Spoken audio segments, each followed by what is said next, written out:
अहिल्यानगर जिल्ह्यातील ताजा घडामोडी बघण्यासाठी आजच रोखोक या वृत्तवाहिनीला सबस्क्राईब करा, लाईक करा आणि शेअर करा। नगरपालिकेच्या निवडणुकानंतर आज सोमवार दिनांक 12 जानेवारी रोजी कोपरगाव नगर परिषदेची महत्त्वपूर्ण बैठक पार पडली।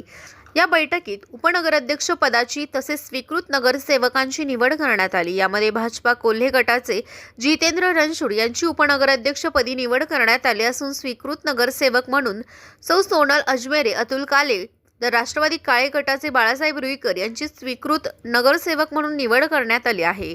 कोपरगावच्या राजकारणात ही निवड आगामी काळात महत्त्वाचे निर्णय घडून आणेल अशी अपेक्षा नागरिकांकडून व्यक्त केली जात आहे।